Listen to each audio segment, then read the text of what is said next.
Monday morning முன்னாடியெல்லாம் பாப்பாவுக்கு snacks box மட்டும் தான் ப்ரிப்பேர் பண்ணுவேன். ஆனால் இப்போலாம் ஸ்நாக்ஸ் பாக்ஸ் தனியாக லஞ்ச் பாக்ஸ் தனியாக ப்ரிப்பேர் பண்ண வேண்டியதாக இருக்குது. இன்னைக்கு லஞ்ச் பாக்ஸுக்கு மிக்ஸ்டு வெஜ்ஜீஸ் பராத்தா, ஸ்நாக்ஸ்க்கு பனானா மில்க் பிரெட் தான் டோஸ்ட் பண்ணேன். பராத்தாக்கு சின்ன சின்னதாக துருவின கேரட், பீட்ரூட், அப்புறம் கேப்சிகம், பொடியாக நறுக்கின ஆனியன், பாயில்டு பொட்டேட்டோ, 1/4 கப் அளவுக்கு பீஸ். ஒரு பேனில் கீ இல்லாட்டி ஆயில் சேர்த்துட்டு அதில் ஜீரா, ஆனியன், கேப்சிகம் சேர்த்து சாட்டே பண்ணிக்கணும். நல்லா சாட்டே ஆனதுக்கப்புறம் மிக்ஸ்டு வெஜ்ஜீஸை ஆட் பண்ணி 3 to 5 மினிட்ஸ்க்கு நல்லா குக் பண்ணணும். இப்போ 1 டீஸ்பூன் அளவுக்கு கரம் மசாலா, 1/4 டீஸ்பூன் அளவுக்கு டர்மரிக், 1 டேபிள் ஸ்பூன் அளவுக்கு சில்லி பவுடர் அண்ட் சால்ட் சேர்த்து 2 மினிட்ஸ்க்கு நல்லா அதை மிக்ஸ் ஆகிற அளவுக்கு மிக்ஸ் பண்ணிக்கணும்.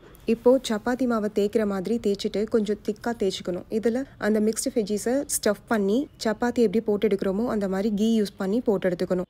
பனானா பிரெட் டோஸ்ட் பண்ணுறதுக்கு பிரெட்டை 4 சைடும் கட் பண்ணிட்டு அதில் ஸ்லைஸாக கட் பண்ண பனானாஸை ஆட் பண்ணி பட்டர் யூஸ் பண்ணி 2 சைடும் டோஸ்ட் பண்ணதுக்கப்புறம் மில்க் ஆட் பண்ணிக்கணும். 2 மினிட்ஸ் அதை குக் பண்ண விட்டு எடுத்துட்டா பனானா பிரெட் டோஸ்ட் ரெடி. உங்கள் ஃபேவரட் லஞ்ச் பாக்ஸ் ரெசிபி என்னங்கிறத கமெண்ட் பண்ணுங்க.